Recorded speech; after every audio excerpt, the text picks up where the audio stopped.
right at near the time, so we're going to wait a few minutes to let Lanier get here. Yeah. That way we'll have it. We got a seat for him. Go ahead. Oh, there he is.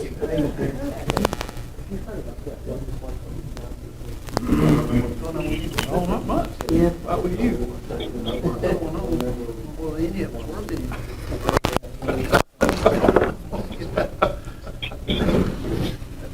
Crazy world.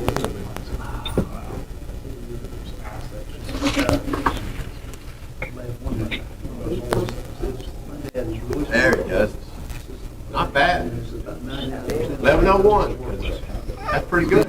Man of the hour.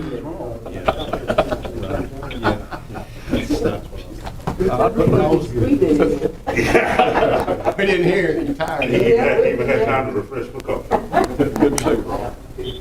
I was thinking about that. I said, when we should have his coffee ready.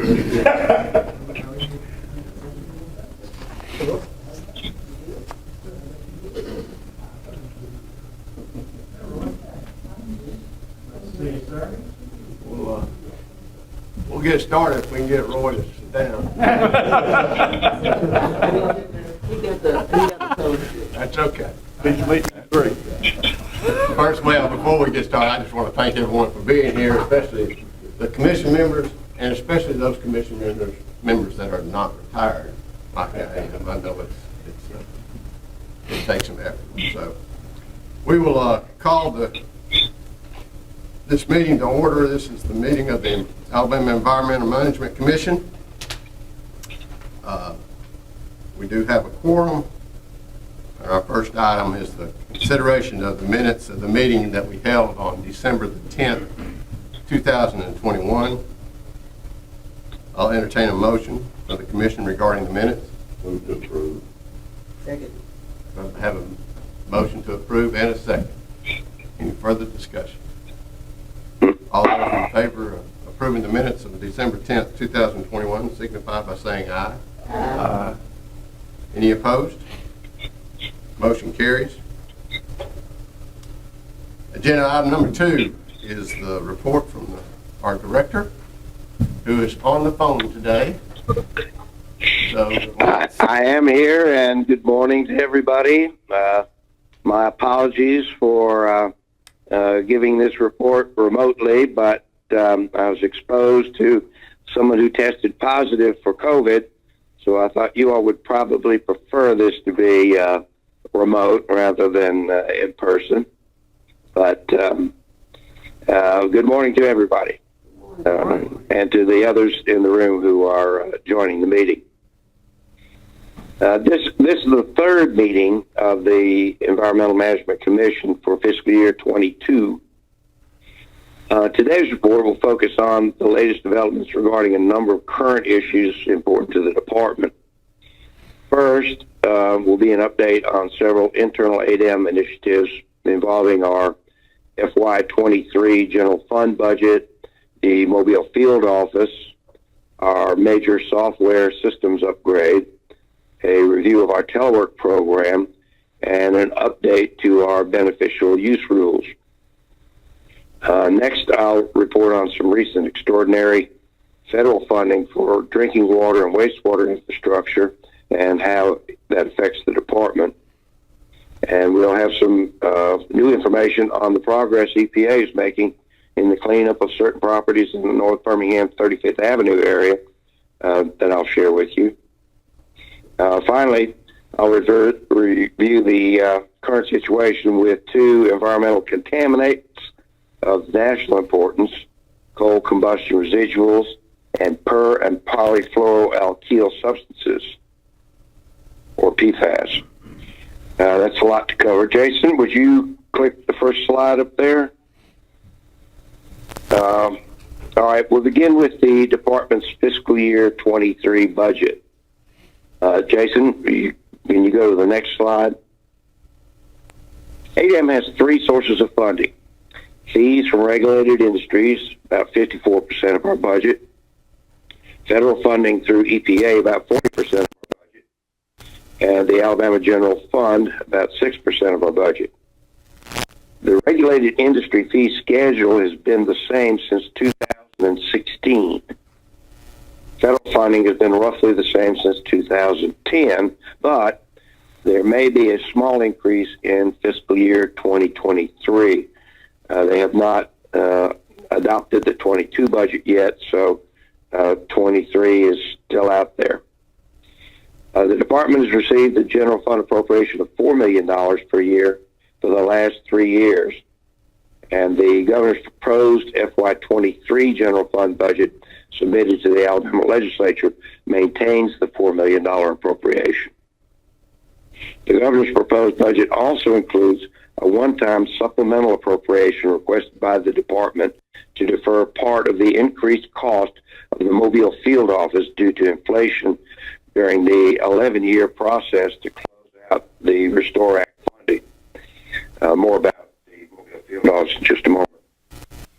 Discussions with the Alabama Senate and House leadership have been ongoing to obtain the full one-time request of $3 million. Okay, Jason, if you move on to the slide with the Mobile field office and lab. All right, now to our planned Mobile field office and lab. Next slide. Following the Deepwater Horizon oil spill in 2010, settlement was reached with BP to fund numerous projects in the coastal states impacted by the spill, including Alabama. The Federal Restore Act was enacted to distribute the funds. We began developing a plan for a new Mobile field office and laboratory in 2010. AM submitted a $5.9 million request to the Restore Council for the badly needed new field office laboratory in Mobile. The amount requested was based on a 2010 projected cost. The request was eventually awarded. Now, if you fast forward nearly 11 years, after navigating the federal bureaucratic Restore Act maze, several lengthy state procurement requirements, and several design delays, often related to COVID-19, on December the 15th, 2021, the department received 4 bids from pre-qualified bidders to construct the 15,200 square foot field office and laboratory in Mobile. The 4 bids ranged from $11 million even to $11.6 million. Bids reflect the 57% inflation in non-residential construction costs since the original 2010 cost estimate, along with additional projected inflation amounts bidders factored into their bids to cover the roughly 18-month period before construction is complete. Jason, would you put up that slide showing the picture of the office? This is an architectural rendering of the proposed facility. It reflects a contemporary institutional design with a connection to the region of the state that will be served by that office. The curved front has a change in the look as the sunlight and shadows change throughout the day. The design seeks to reflect the dynamics of the hydrologic cycle. The design incorporates elements such as rubber-modified asphalt using scrap tire material in paved areas, ground swales, and other features that help us practice what we preach in environmental responsibility. Okay, if you go to that next slide, Jason, it's the same as the prior one. The $11 million winning bid with $5.9 million in Restore Act funding leaves approximately a $5 million funding shortfall. The department has several options to source the $5 million, so the project will proceed on schedule. A one-time general fund appropriation has been requested. An inflation adjustment to the $5.9 million Restore Act grant has also been requested. Internal departmental funding can cover some portion of the shortfall. And finally, if there's any remaining shortfall, it will be funded by borrowing funds, such as was done when our main office and laboratory were constructed. The notice to proceed is scheduled for mid-February, with construction anticipated to be complete in 18 months. Future reports will track our progress. Okay, Jason, if you move to the software upgrades. Another internal ADEM initiative to report to you on is our computer software update that we began planning for in 2018 and kicked off in 2019. Next slide there, Jason. This is a major upgrade that will build on our existing leadership in automation. As you're no doubt aware, the department was probably the most automated environmental agency in the nation before this upgrade. The NPDS, underground storage tank, recycling, several other land division applications have gone live internally and externally. Glitches were minimal, and all of those have been resolved. The solid waste, medical waste, and RCRA notification programs are next, and they're well underway. The final applications will be air, concentrated animal feeding operations, several other land division programs. We're on schedule and on budget with an anticipated completion date for the entire system in early calendar year 2023. This next generation upgrade will enhance effectiveness and efficiency for many years to come, which will help us maintain high performance with exceptionally low funding. Okay, Jason, would you move on to telework? For several years before the COVID-19 pandemic, the department was contemplating implementing a telework program as a means to attract and retain personnel. In 2020, the COVID-19 pandemic allowed us the opportunity to do a full-scale teleworking experiment. The experiment had several challenges, but in large part due to our high level of automation and the history of our personnel in rising to the occasion of emergencies, the experiment was very successful. If you move on to that next slide, Jason. Because of that successful experiment, we've implemented a provisionally permanent telework program. The program will be permanent providing performance does not suffer. Eligibility for telework is based on suitability of the job and the individual. Approximately 55% of our personnel telework 1 or 2 days per week. Telework days are assigned to maintain continuity of access to in-person interaction with regulated industry and the public at ADEM offices. A formal agreement with each teleworking employee is in place that includes provisions such as dedicated workspace at home, maintaining proper computer communication and security systems, a distraction-free work environment, liabilities, waivers, and the like. The annual performance appraisal for teleworking personnel will review compliance with the teleworking agreement, also assess productivity of the time spent teleworking, review the telephone and email availability while teleworking, and assess supervisory oversight while teleworking. It appears ADEM has the most advanced telework program in Alabama state government.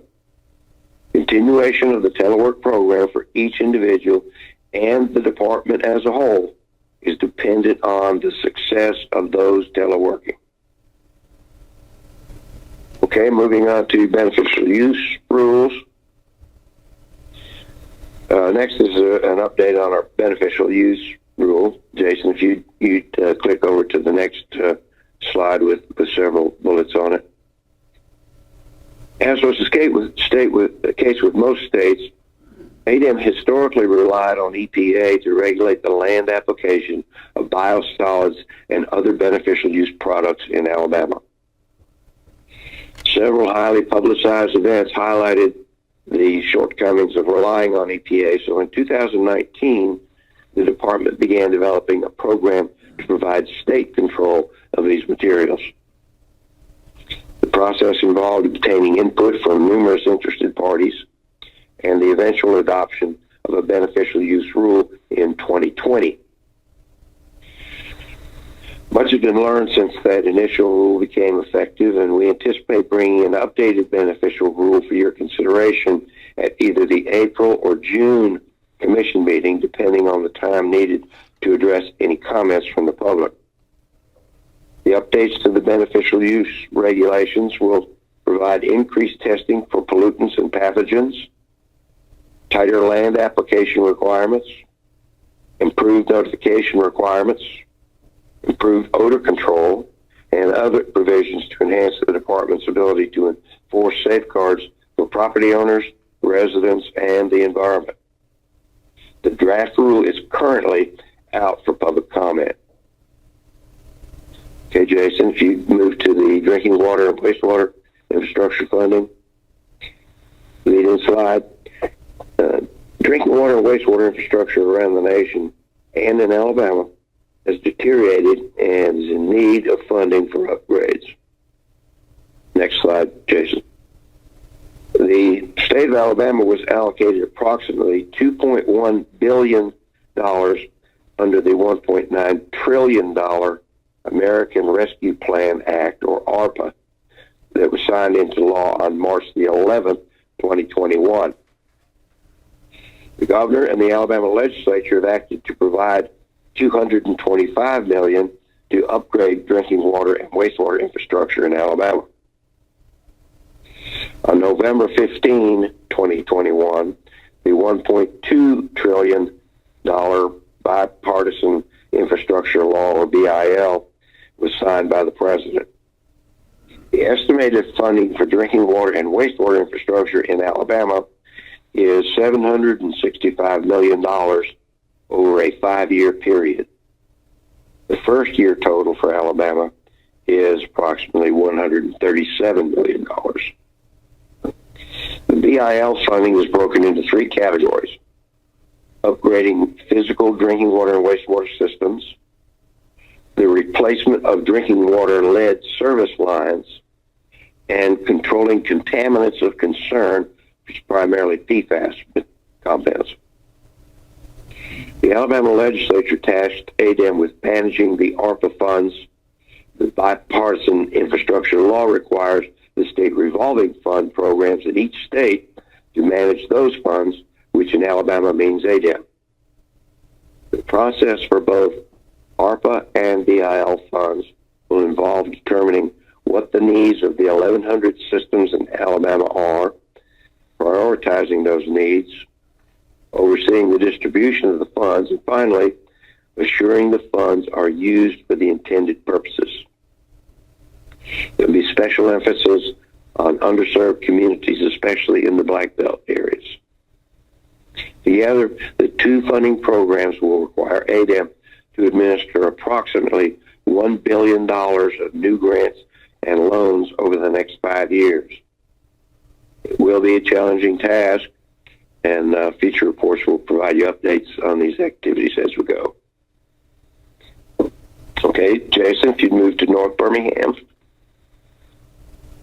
For a number of years, both the Commission and the Department have been keenly interested in dealing with the soil contamination in the 35th Avenue area of North Birmingham.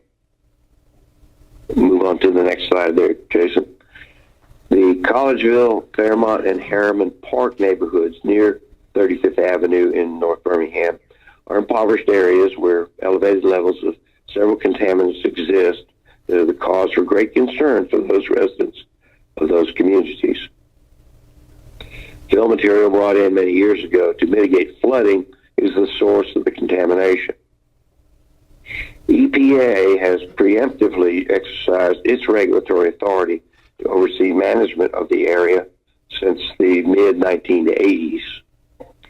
Although ADEM does not have control, or does not control the investigation and cleanup, the Commission and the Department have sought to have the cleanup addressed in a timely manner. EPA tested 1,981 individual residential sites for the contaminants. 658, or 33.2% of the sites tested, had contamination at or above the removal management level, or RML. In April 2021, EPA reported removal of the contaminated fill material was approximately 80% complete, with an anticipated completion date within 2 years. In response to a December 2021 inquiry from ADEM, EPA reports that it has cleaned up 620, or 94.2%, of the 658 contaminated sites. The removal action approach, rather than the extraordinarily lengthy National Priorities List, or NPL, process, has resulted in a cleanup that ADEM anticipates will be completed in 2022. It's likely cleanup would not yet be underway, much less nearing completion, if the NPL process were employed. All of this progress is indeed good news for those in the Collegeville, Fairmont, and Harriman Park neighborhoods. Today's final two updates involve coal combustion residuals, or CCR, and per- and polyfluoroalkyl substances, abbreviated PFAS. The last CCR and PFAS update at a commission meeting was about a year ago. Since then, there have been several activities of note. Jason, would you put up that coal combustion residual slide? Starting with CCR, often referred to as coal ash. Move on to the next slide, Jason. The concern is with unlined impoundments containing coal ash material where contaminants can be released to groundwater. Coal ash management is an issue both nationally and here in Alabama. If you would put up this next slide with the map on it. Wet coal ash was disposed of at 9 sites in Alabama. This slide shows as red dots the 9 sites in Alabama where CCR had been deposited. ADEM took enforcement action for groundwater contamination against the operators of many of these coal ash impoundments following the discovery of the contamination in 2018. Wet coal ash is no longer produced or deposited in Alabama. So if you go back to that next slide, it's the same as the prior slide. In 2018, state CCR rules were promulgated and have been updated twice. Under the state CCR rules, permits are to be issued for the closure of impoundments at 8 of those 9 sites. 6 sites have had permits issued. The permit for 1 site is pending and will be final within the next few weeks. The remaining permit is nearing the end of the drafting stage and is scheduled to be completed in 2022. The one legacy site closed prior to the effective date of the federal and state CCR rules. It was closed prior to that, so it is not currently subject to permitting requirements. No other state is as far along on permitting. The next step will be developing permit conditions for the remediation of contaminated groundwater at each of the sites.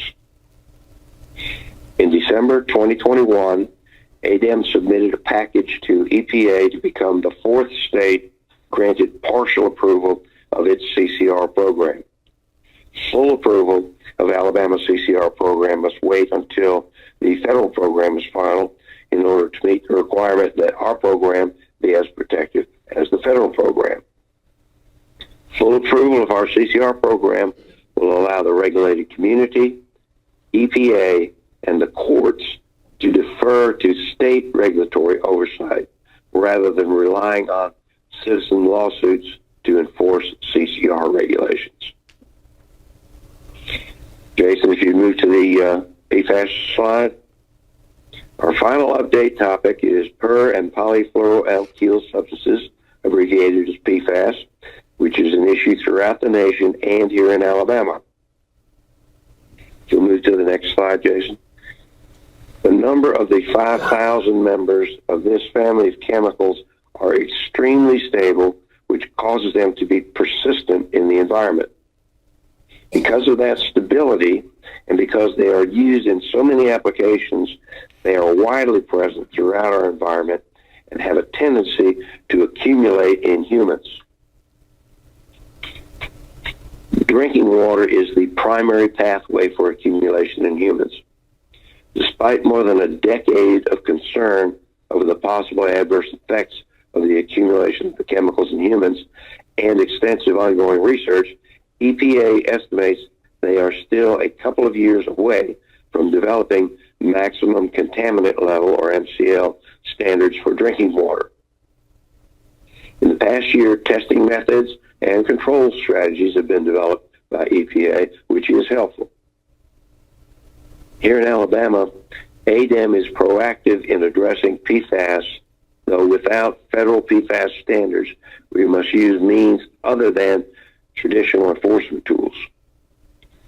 3 of the actions are: first, testing of all public drinking water systems in Alabama for the presence of a panel of PFAS compounds in finished drinking water. This allows us to pinpoint where PFAS are present and to act quickly when drinking water health standards are developed. Fortunately, as reported earlier, thanks to the bipartisan infrastructure law, substantial funds are now available to reduce PFAS in those drinking water systems where PFAS have been detected. Another action to address PFAS here in Alabama is in-stream water quality and fish tissue monitoring for selected water courses where there's an increased likelihood of PFAS being present. This gives us an early indicator of future problems and helps us identify potential sources. In the third action, the department is continuing to require extensive discharge monitoring reporting, control measures, and health studies from the PFAS manufacturer in Alabama. Information related to each of these actions is available on the ADEM website. In closing, I'm pleased to notify you of a significant award the department received several weeks ago. Water Professionals International, for 50 years the premier organization in this field, recognized ADEM as having the best drinking water and wastewater operator certification programs in the entire United States. You've often seen and heard the metrics showing the high performance of drinking water and wastewater systems in Alabama. The ADEM operator certification program plays a crucial role in achieving those results. Is Jim Graciano there? Jim, are you there? Yes. Yes. Okay. Jim Graciano is the certification program manager. Jim, would you make yourself known along with whatever your staff happen to be there with you? Did you bring your award to show to everybody, a little show and tell? It's out in the front of our conference room, and you can see it on the table. We've got the Okay. for Alabama, and we got a team effort here. So I brought Elizabeth Bozeman and Tom Madigan, 2 of our folks in operator certification. So thank you. Okay. Well, congratulations to all of you. Job well done. Thank you very much. Okay, that concludes today's report. Any questions, I'll be pleased to answer them. Any questions of the director? Everybody shaking their head? No. So we have no questions. We thank you, and we wish you the best of success and staying healthy. Okay, well, I plan to be stay healthy. I'm currently healthy, and being there in person for April. Very good. Good deal. Thanks. We'll move on to agenda item number 4, which is the consideration of Mary, you're supposed to punch me. I skipped agenda item number 3. And there's a reason I skipped it. Because it's the report from the commission chair, and I have no report. That's why I skipped it. There we go. All right, let's start over. Agenda item number 4, consideration of adoption of proposed amendments to ADM Administrative Code Division 335-6, Volume 2, the Water Quality Program Regulations, Underground Storage Tank, acronym EVST. Call for the department. Mr. Cobb.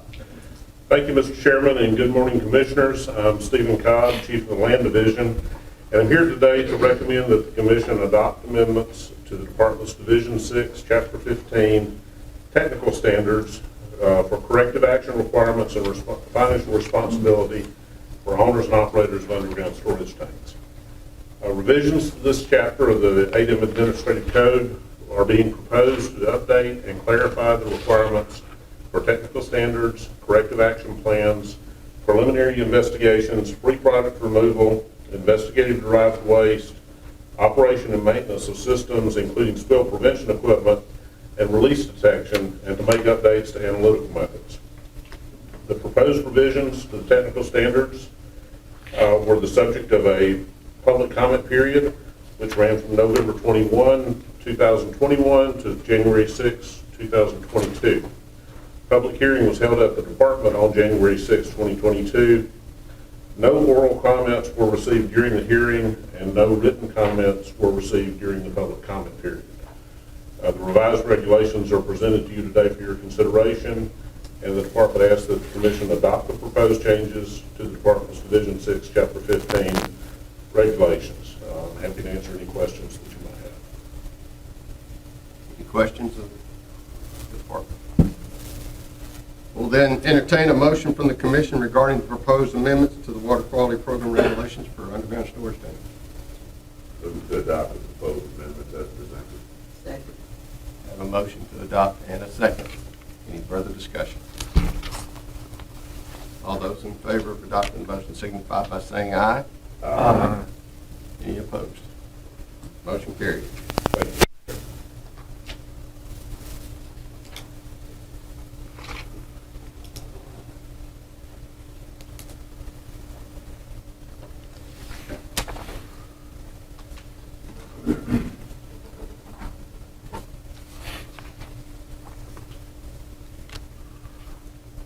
I feel like we need to have some Jeopardy music. Final Jeopardy.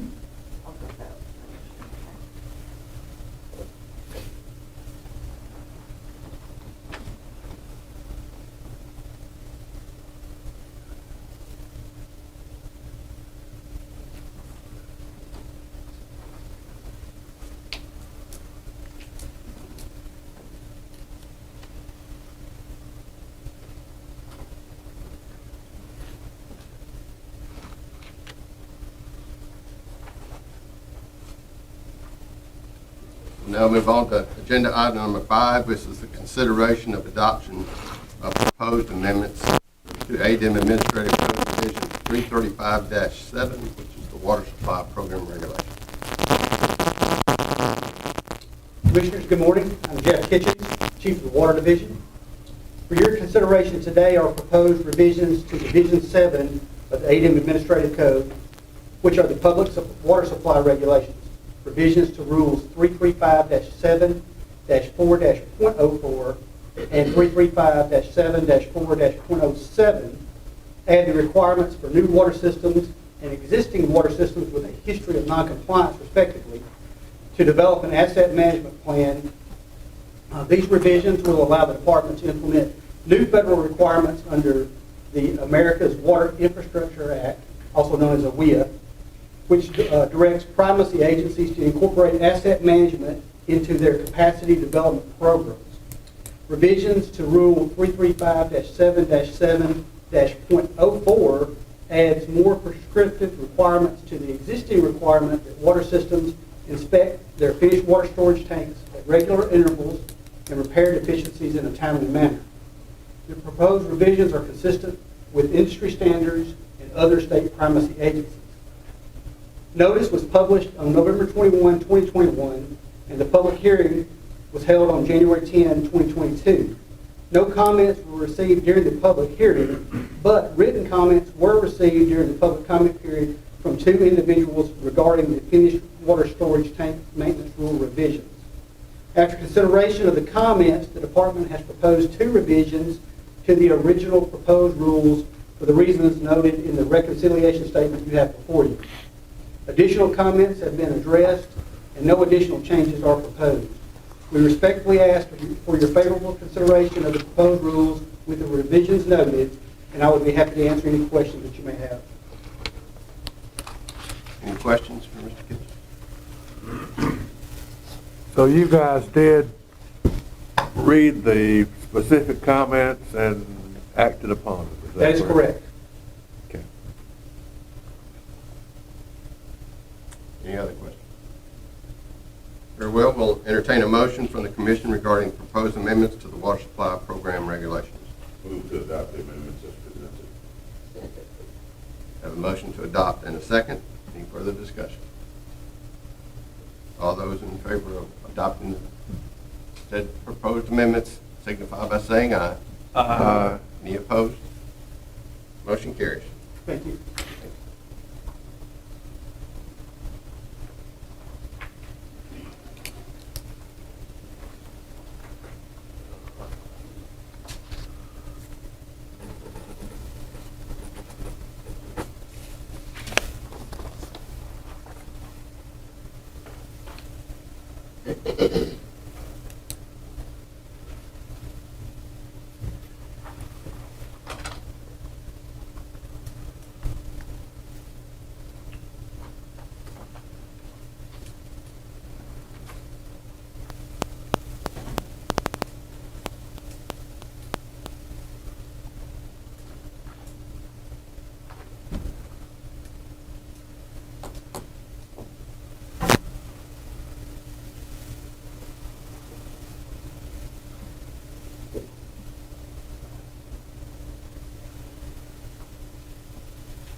Item number 6 is consideration of adoption of proposed amendments to ADM Administrative Code Division 335-16, which is the dry cleaning trust fund program regulation.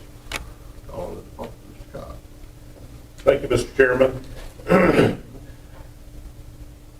I'm also here today to recommend that the Commission adopt amendments to the Department's Division 16 Dry Cleaning Trust Fund Program regulations. These amendments propose changes to Chapters 1, 2, 3, 4, 5, and 6 of those regulations. Revisions to these chapters of the ADM Administrative Code Division 16 are being proposed to add language regarding environmental covenants and to update references to other departmental regulations. The proposed revisions were the subject of a public comment period which ran from November 21st, 2021 to January 6, 2022. A public hearing was held at the department on January 6th. No oral comments were received during the hearing and no written comments were received during the public comment period. So therefore, the revised regulations are presented to you today for your consideration. The department asks that the Commission adopt the proposed changes to the department's Division 16 Dry Cleaning Trust Fund Program regulations, and I'm happy to answer any questions that you might have. Questions of Mr. Cobb? Thank you. Entertain a motion then from the Commission regarding the proposed amendments to the dry cleaning trust fund program regulations. Move to approve the dry cleaning trust fund program regulation amendments as presented. Have a motion? Have a second? Any further discussion? Therefore, we'll call for the question. All those in favor of approving the amendments to the proposed amendments to the dry cleaning trust fund program regulations as submitted, signify by saying aye. Aye. Any opposed? Motion carries.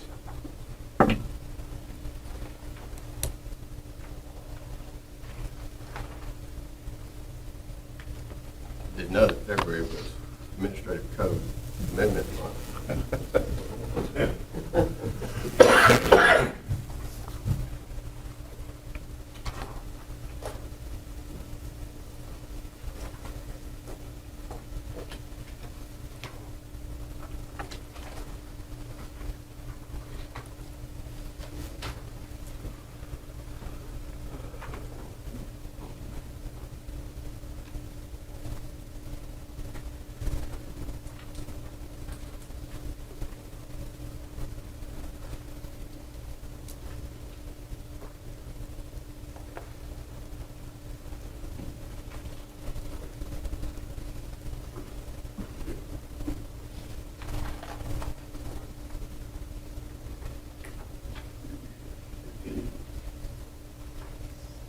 move on to agenda item number 7, which is consideration of the hearing officer's recommendation of dismissal based on the voluntary motion to dismiss filed by the petitioner. Petitioner appealed that certain action appearing in an email dated February 21, 2021 from ADM to JetPep Incorporated regarding the retail gasoline facility owned by KEN and the underground storage tanks owned by JetPep Incorporated, located in Hoover, Jefferson County. This is signified by UST number 15-10-05 and facility ID 12740-073-001475. I'll entertain a motion from the commission regarding the hearing officer's recommendation of dismissal. Move to adopt the hearing officer's recommendations of dismissal. Have a motion. Second. Have a motion and a second to adopt the hearing officer's recommendation for dismissal. All those in favor signify by saying aye. Aye. Any opposed? Motion carries.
Agenda item number 8 has to do with the Greater Birmingham Alliance to Stop Pollution, known as GASP, petitioner versus ADM, Respondent, and Advanced Etowah Choice Fabricators, and Pilgrim's Pride Corporation, interveners. Agenda item number 8 is acknowledgement for the record of petitioner GASP Inc.'s withdrawal of its request for the hearing. The petitioner requested a hearing regarding the air permits issued by the department to Pilgrim's Pride Corporation for the company's Gadsden Animal Feed Ingredients Plant in Gadsden. In December 2021, Pilgrim's Pride voluntarily surrendered these air permits back to the department, and as a result of that, the petitioner has withdrawn its request for hearing. Therefore, the chair acknowledges for the record petitioner GASP Inc.'s withdrawal of its request for hearing. Therefore, we have nothing to sign. Do we have any other business that needs to be brought before the commission today? I don't believe we've had anyone signed up to speak. Robert has some business. Therefore, our next meeting is scheduled for, commission meeting is April 8th. Do we have any known conflicts? Try to avoid any exposure to positive tested people. So, therefore, we'll meet on April the 8th. And I'll now entertain a motion for adjournment. Move to adjourn.